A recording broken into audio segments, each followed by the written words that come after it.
আমার দয়ালের চরণে সহস্র কোটি প্রণাম। জগজনী মায়ের চরণে আমার শত কোটি প্রণাম। আচার্যদের শ্রী শ্রী বড়দার চরণে আমার কোটি কোটি প্রণাম।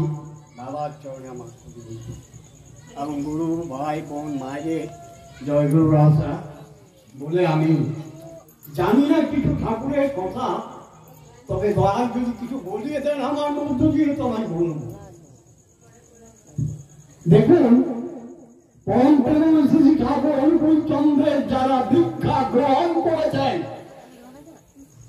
যারা দীক্ষা নিয়েছেন, তাদেরকে আমি জোর করে বলবো তারা ঠাকুরের নিয়মটাকে যাতে পালন করে চলে।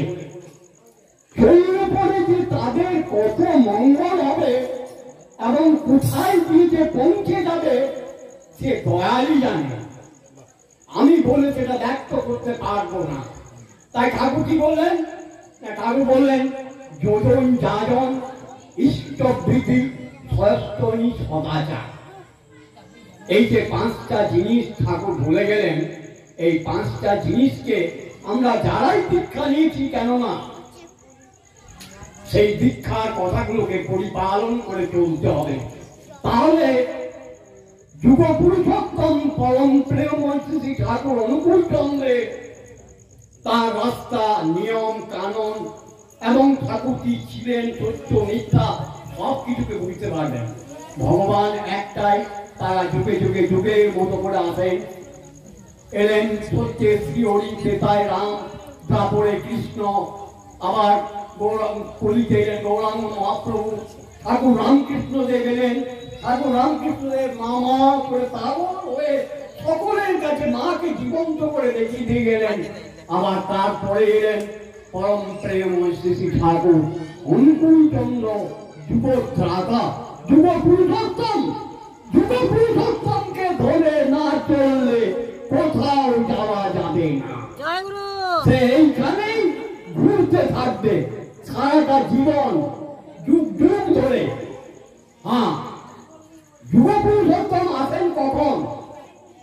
যুগ পুরুষোত্তম যুগে যুগে আসেন যখন পাপের গ্লানিটা বেশি হয়ে পড়ে, সামালতে ভারসাম্য না পারে, তখন যুগ পুরুষোত্তম এসে যুগের মতো করে নাম প্রচার করে যান। কি জন্যে? না মানুষের বাঁচা বাড়ার জন্য। মানুষ একটা কেমন ভাবে সুন্দর, সুস্থ, শান্ত, আয় বৃদ্ধি করে বেঁচে থাকতে পারে, তার নিয়ম কানুন, তার রুল অ্যান্ড রেগুলেশন পরম প্রেমময় শ্রী ঠাকুর অনুকূল চন্দ্র বলে গেলেন।